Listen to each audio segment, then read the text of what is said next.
we all studied how to calculate standard deviation in our 7th standard. Do you remember? It is there in our books, right? And this is the formula. Sigma equal to square root of summation of x minus x bar the whole square divided by n minus 1. Where what is x bar? Average. What is n? The number of data you collected from your process. The more the data you collect, the more accurate will be the standard deviation, right? And now xi means individual data point. Simply use the formula, you will get your standard deviation. Standard deviation tells you how close or far the values of the data set are in relation to the mean. Mean means center. Imagine I give you 10 number. All 10 numbers are one and same. I give you 10 number. All 10 numbers are same. Now what will be the standard deviation? 0. Very good. Beautiful, right? If all the numbers are same, standard deviation is 0. So standard deviation gaining value means variation started increasing. So what is preferred is a lower standard deviation. Lower standard deviation means you are consistent in your result. You are producing same result. You are consistent, but I'm not saying whether you are good or bad. You are consistent, but for you to be good, your center should be on the target, right? So we'll see that. And now, whenever you see a bell shape, that distribution is called a normal distribution. Now, when I draw a center line here, when I draw a line in the center, do you understand the line divides your curve into exactly 2 halves? Yes. Your normal distribution curve is symmetrical at the center. Yes. Symmetrical at the center. Yes. And this curve we have drawn using the data collected from the process. Sanjay Kumar, please mute yourself. Yeah. So the normal distribution curve is drawn using the data collected from the process. From the same data, can you calculate average? That average is nothing but this point. This average is nothing but this particular point. And standard deviation, you calculate it. Standard deviation can be any number. It is always positive. Now you move to the right. You move to the right. That means you are moving away from the center. Now you are coming to the point. The distance of this particular line or point from the center is equal to 1 sigma. So this point is now becomes mu plus sigma. Now I move further by 1 more sigma. Now this point is mu plus 2 sigma. I move further, mu plus 3 sigma. Now mu plus 3 sigma on the right side. Similarly, mu minus 3 sigma on the left side. Now what I do is I just draw a line here at mu minus 3 sigma. I draw a line here, mu plus 3 sigma. Now you are at your control limits. Now you are at your control limits, upper control limit and lower control limit. Yes. Now, once you know upper control limit and lower control limit, if you look at your data points, 99.73% of your data points will certainly lie inside your control limit. Any data you take, you calculate average, you calculate standard deviation, and then find out the control limit, upper control limit and lower control limit. You will always see for yourself that 99.73% of the data points will lie inside the control limit. Clear? All right. And similarly, for 2 sigma, there is a rule 95.45. For 1 sigma, the rule is 68.27. And see here, this particular statement is very, very important. What is this statement? 99.73% of points below the normal distribution curve will lie inside control limit. All of you understand all these things? Points at 3 sigma distance from the center are called control limit. To understand control limit, you can call them as process extremities. To understand control limit, you can also call them as your worst outputs. That means you don't want to produce beyond control limits, right? Your worst output is control limit. Now, few more properties of normal distribution. All of you need to understand now. First property, the mean, mode, and median all are equal. Generally, in normally distributed data, Whether you calculate mean or you calculate median or calculate mode, all will be same, right? The curve is symmetric at the center. Exactly half of the value are to the left of the center and half of the value are to the right of the center, right? And then the total area, since half is there on the right and half is there on the left, and then when you add, the total area is generally considered 1. 1 means 100%. That means right side 50%, left side 50%. When you produce 1000 units, 500 units will be on the right side of your average, 500 units will be on the left side of your average. When you produce 1 million parts, then 5 lakhs will be on the right side of the average, 5 lakhs will be on the left side of the average, right? This is how the data will behave, right? And now the blue color area, see that there is a blue color area, there is a brown color area, there is also a green color area. When I include all the area, I come to 3 sigma limit. Am I right? I come to 3 sigma limit on the right and 3 sigma limit on the left. So when I add blue, brown, and green, the total area becomes 99.73. That means the unexplained area is only 0.27%. What is there beyond 3 sigma? Only 0.27%.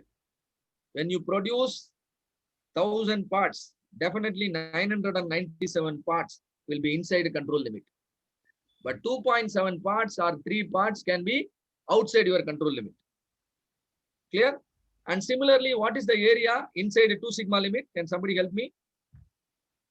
What will be the area inside 2 sigma limit? 95.45. What does it mean? You just have to calculate 2 sigma limits, and then if you produce 1000 units, 954 units will be inside 2 sigma limit. Yes. Right? Similarly, within 1 sigma limit, how many units or what percentage of your outputs will lie? 68.27, that's 682. Please write down these values in your notepad. 68.27, 95.45, and 99.73. You should never forget this number. These are called golden rule of probability. This is called golden rule of probability. And now, imagine there are 15 participants here, 15 or 16. All 15 of you are standing here. I want all of you to cross this river. Right? I want all of you to cross this river, and one of you assumes the charge as the group leader, right? And now, as a group leader, you don't want to risk everyone's life by walking across the river. You have to necessarily walk through the river and cross it. So what you do is, you took the responsibility and you are walking across the river, across route A. You are walking in the river across route A, and you manage to get some readings. Can somebody tell me why do you collect readings under this task? You are interested in knowing the depth of the river. Am I right? Based on which you will decide whether to call your team members. Which way to go? Isn't it? And similarly, you go through route B also. You are checking the best route for your team, and again you manage to get some data. And then route C, you manage to get some more data. And now, with the data, what will you do? You will calculate some statistics. You calculated the average depth of the river. What is the average depth of the river here? 4 feet.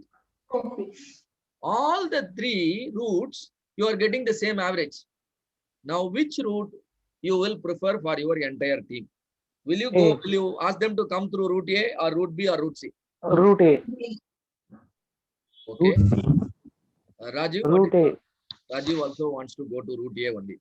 Ramya madam, which is Route your A. choice? Route A. Can I understand why all of you are preferring route A?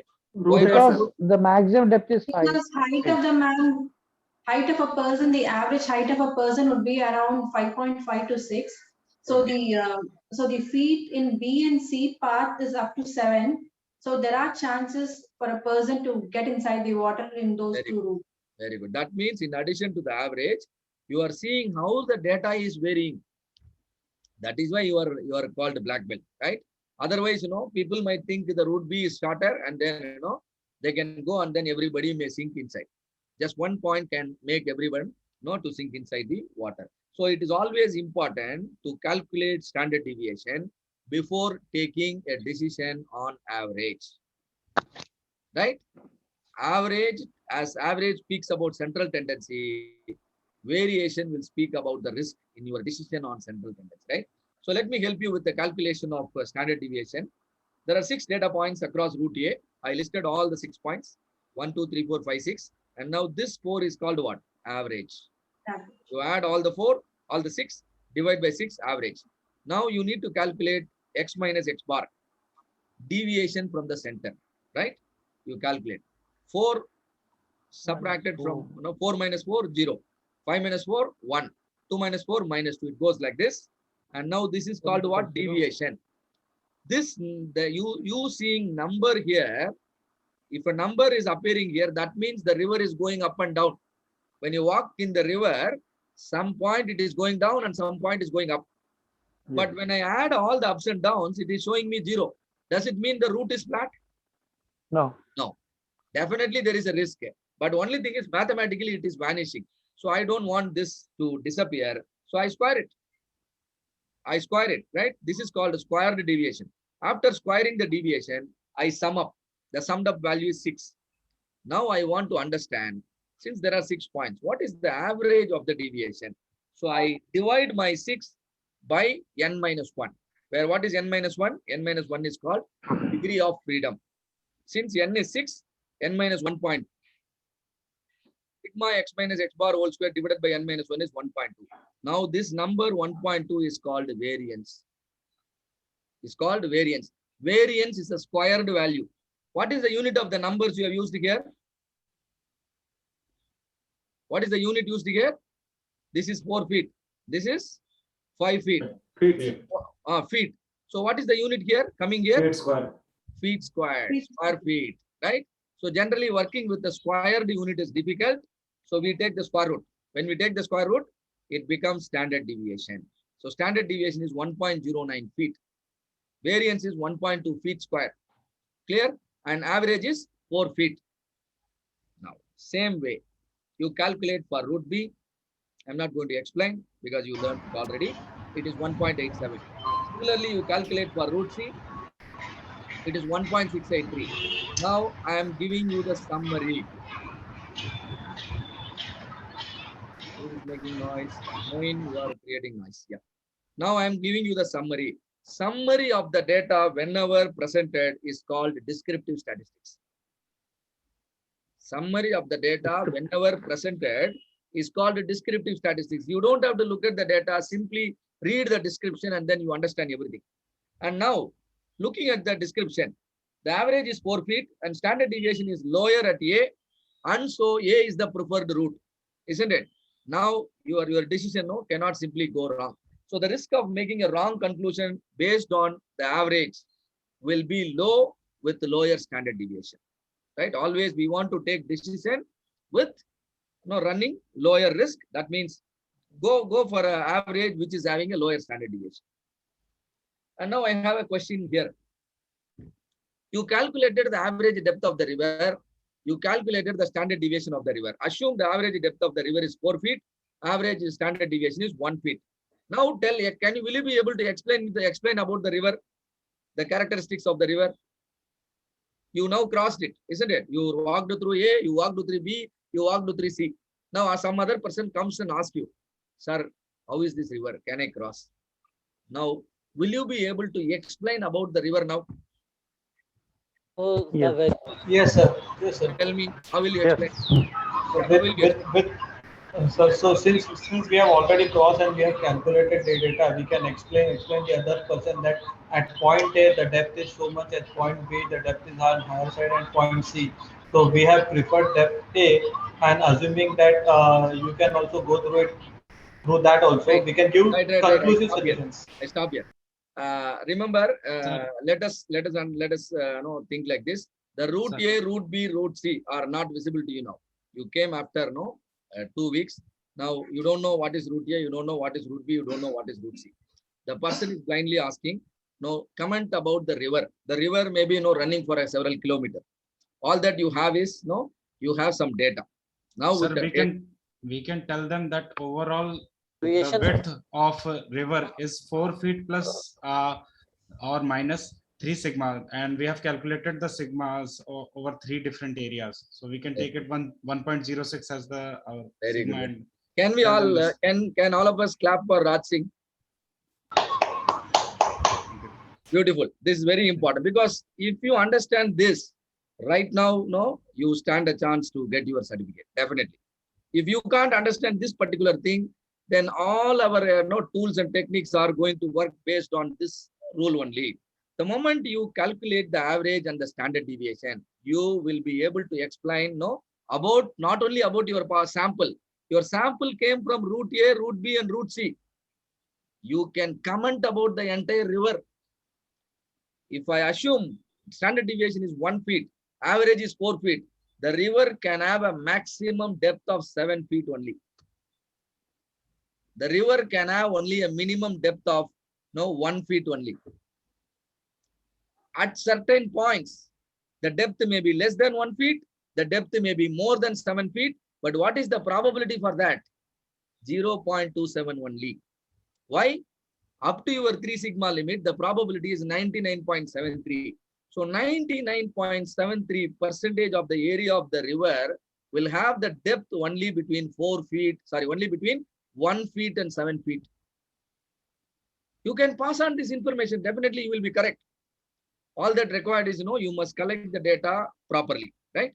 So this is the beauty of normal distribution. Same way, when you collect a sample from your manufacturing process or any data from any process, you will be able to comment about the entire population. What is population? The entire number of units you are producing in your facility, isn't it? So you will be able to comment about that. How many dolphins are there in Arabian Sea? Do you think we have the answer for this question? No. Does the answer exist or not? No. Doesn't exist? Completely based upon sample population. Answer exists, but the answer is based on We a don't know. sampling study only. Nobody can actually go and meet each and every dolphin individually. But by doing some sample study, they estimate, this many dolphins may be there. And they will be more or less correct, right? And similarly, similar question. Similarly, what proportion of products you manufacture in your facility are going to be accepted by your customer, are going to be rejected by your customer? You can give an answer if you know normal distribution. Am I correct or not? Yes. You don't have to really test each and every item. Simply take a sample and then comment beautifully. Now tell me, there is a question to all of you. Average is a measure of central tendency or variation. Central tendency. Standard deviation is always a positive value. Is it true or false? True, sir. True. What proportion of points are expected to lie inside the control limits? 99.7. 99.7. 73. Very good. What are control limits? Average, Plus 3 sigma. Average plus 3 sigma. average, plus or minus. Plus 3 sigma. Average minus 6.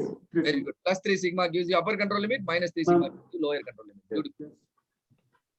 If control limits stay inside specification limit, your process is considered capable or not capable? Capable. Capable. Specification limits are provided by customer or manufacturer. Customer. Control limits are calculated using Average plus 3 sigma. Average minus 3 sigma. which Process data will you use? Process Process data. Process data. Go to the process site, collect the data and calculate for yourself. Yes. Right. Now all of you have mastered normal distribution and the rules also, properties also. Now I'm going to help you understand one more distribution which is called standard normal distribution. Right? The river depth will follow normal distribution. Product dimension will follow normal distribution. Material hardness will follow normal distribution. Surface finish will follow normal distribution. Can I have a normal distribution table for each and everything? It is impossible. So I am going to standardize, right? See here, I call a distribution as standard normal distribution when the average becomes 0. Average, when average becomes 0 and standard deviation becomes 1. See here, 0 plus 1 is 1. 0 plus 2 is 2. 0 plus 3 is 3. When you replace the center of your normal distribution by 0 and standard deviation of your normal distribution by 1, Your normal distribution now becomes standard normal distribution. It is an imagined distribution because any data you take, you never get average as 0. Average will be some value, isn't it? So this is an assumed distribution, but always you can convert any distribution, normal distribution, into standard normal distribution, for which there is a formula. Your normal distribution, if you remember, I have written x variable in the x-axis. Now I have replaced the x variable by z variable. There is a relationship that exists between your z variable and the x variable. Z variable and the x variable. That relationship is observed value minus target value divided by standard deviation. Z equal to observed value minus target value divided by standard deviation. Imagine customer requirement is 100 mm. The observed value is also 100 mm. Now tell me, what is the Z score? 0. Very good. Whenever you produce parts exactly on the target, your Z score will stay at 0. If your Z score is gaining value, what does it mean? It tells you you are it tells you you are deviating. You are varying, right? So the Z score will help us to understand what is happening in our process, and all other properties remain same. Only this is the difference which I explained. The average is replaced by 0. Standard deviation is equal to 1. If you do that, your normal distribution is called standard normal distribution. Otherwise, everything else is same. Sir, can you please repeat the formula for the Z, like observed value minus? Observed value minus target value divided by standard deviation. Thank you, sir. Right. Right. And now you have a normal distribution. I have drawn a line and the line at the center. The information about the distribution is mean is 16.78, standard deviation is 3. And now, what is the area to the right of 16.78? Tell me, what is the area to the right of the center, right of the center line? The red color area. How much it is? 16.78 plus 3 into 0.5. No, please listen to my question. What is the area to the right of the center line? 8.36. 8.34. 5 point? See, I am asking a simple question. The total area under the curve is how much? 1. Now I drawn a center line. 3.39. Wait. Listen to my question. Now I drawn a center line. Now the area to the right of the curve I indicated by red color. What is the area of the 0.5. red color area? 0.5. 0.5. Because total area is 1. So the red color is nothing but the right side of the center, which is 0.5. 50%. Is it clear? Why are you able to tell clearly? Because you have drawn the line exactly at the center. If I draw the line at some other point, will you be able to tell? Let me draw a line. Now I have drawn a line at 19.78. Now what is the area beyond 19.78? It is written here. You can read it out. How much it is? 0.1587. 15.87. How it came? Using our understanding about the normal distribution. We know up to 1 sigma limit, 68.27% of the area will lie, isn't it? Since we are measuring only right side, half of 68% is 34.13. Oh, standard deviation is 3. That's why. Yeah, 34.13 is this much. Total is 0.5. So 50% minus 34% is remaining 15.87. Do you understand how do I get this number? Yes. So once you know the properties of normal distribution, you can find the probability easily. And if you remember 68, 95, 99.73, then for 1 sigma point, 2 sigma point, 3 sigma point, you can calculate. But for other points, you have a big table, standard normal distribution table. Morning, I have shared the Excel file with all of you. You can open that and you can watch how the area is varying with respect to the graph. See here, Now 19.78, I changed it to 20. When I change to 20, the area becomes 0.1416. How do I get it? I have to find out the Z score for 20. Z score is what? Observed value is now 20. What is the target value? 16.78. Observed value is 20. Target value is 16.78. Standard deviation is 3. Now get your Z score. Go to the table, Z table, the morning I posted. That will speak about this value, 0.1416. Right? This is how the probability is calculated. Is it clear to all of you so far? Yes, sir. All right. Now, there are three distributions generally. Three distributions you must know. First one is population. All of you know what is population? If you are studying about people in the age group of 30 to 50 in Chennai, all the people in the age group of 30 to 50 in Chennai, let us say there are 20 lakhs people. Now the 20 lakhs people are called population. You want to study them. If you want to study them, will you be able to meet all 20 lakhs people? No. Not possible. Even if you are doing a research PhD, you will probably study 100 or 200 people, or maybe you can study 1,000 or 2,000 people. So that is called a sample. You know population, you know sample. Sample is a representative of your population, right? And if you have the entire data of population, if you visualize, that will give you a distribution which is called a population distribution. What is your population size in this case? 20 lakhs. With all 20 lakhs data, when you visualize, that is called a population distribution. But in your PhD work, you collected only 2,000 data. That is your sample A. Now you visualize your 2,000 data. Now you are getting a distribution. That distribution is called sample distribution. That distribution is called sample distribution. Do you understand the difference between population distribution and sample distribution? All of you? Yes. Very good. Now there is one more thing called sampling distribution. What is sampling distribution? You have here, let us say you have 2,000 data here. With the 2,000 data, can you find out average? Yes. That comes here. Now another sample also you have 2,000 data. You calculate the average, bring it down. Similarly, you have n number of samples, so you have n number of averages. Am I right? Yes. When you have n number of samples, you have n number of averages. If you have 1,000 samples, you will have 1,000 averages. Now all 1,000 averages, if you visualize, now the resulting distribution is called sampling distribution of means. All of you understand three distribution. First one is Yes. population distribution. Second one is sample distribution.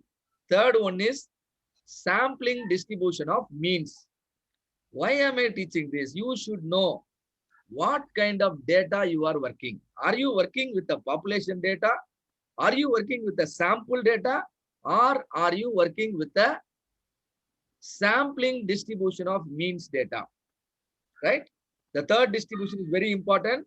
Most of the time, all of you will be using sampling distribution only. Right? You need to underline the word sampling. Right? And now, this is population, which is, if the population data is normally distributed, we represent it like this. We write it like this. Your X variable is normally distributed and the parameters are mu and sigma. Mu means average, sigma means standard deviation.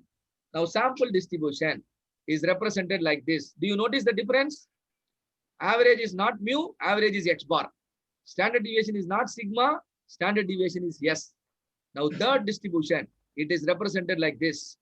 Now average is not X bar, it is now X double bar. Standard deviation is not capital S, it is S X bar. All of you are with me? All of you are able to understand this? Yes. Yes, I'm yes, not getting any yes at all. yes, yes, sir. So anyway, this Just topic, between the statistic and X bar. come again? It's So a little can you confusing for me. the sample and the sampling statistics part? Oh, you So want what's X bar is that X bar is our average, and what that S stands for over there in statistics? Here S stands for standard deviation of your sample data. See here, how many data you have? 3. You have 3, right? Come on, you have to speak. Yeah. Yes, yes. Yeah. Yeah, You sir. have- Yes. You have 3. Calculate the Yeah. average, that is your X bar. Correct. Calculate the standard deviation using this data, that is your S. Sir, Okay. in population distribution parameter, their mu is the X bar only, na? No, in population, mu is mu. No, mu is mu only. In population, Average. always we use the symbol mu for population, X bar for sample, X double bar for sampling distribution. Don't worry. The You- things you are know- same, just the name of like demarcations are different. Yeah, symbol is different. This is average. This is also average. All the first numbers are central tendency. All the second numbers are your standard deviation. Symbols are different. Okay. Right. Symbols are only different. Okay. Right. And whenever your sample size is large, your X double bar will approach mu. I told you, most of the time you are working here with the sampling distribution. The biggest advantage with the sampling distribution is when your N is large, your X double bar will become mu. We are interested in understanding our population. Am I right? We are all interested in understanding our population, which is mu. And that you can understand by working with the sampling distribution easily, effectively. And moreover, the SX bar is here, no? The SX bar will have a relationship with your sigma. What is the relationship? SX bar is equal to sigma by root n. So without actually seeing the population, we can go closer to the mu, we can go closer to the sigma using these relationship. There is also a theory connecting this, which is called the central limit theorem, which will be explained to you slightly later. Hope so far whatever I explained is understood by all of you. Sir, excuse me, sir.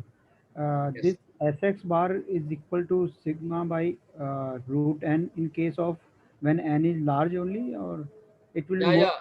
Only when n is large. Yes. See here, only when your n is large, both will happen. When you take less sample, your X double bar may be away from your mu. And similarly, this can also happen. But when n is large, you will come closer to the mu, as well as this property will also work. You're right. But as we approaches n equal to our population distribution, so Yes, correct. the value of sigma by L will be closer to the value of Sx bar. That's what you want. Correct. You're right. See, ultimately, we are interested in understanding the mu and sigma, because mu and sigma directly speaks about population. But without actually going to the population, only by working with the sampling distribution, I am able to understand mu and sigma. If I know mu and sigma, I know everything. Right? All right, I would like to stop here for your tea.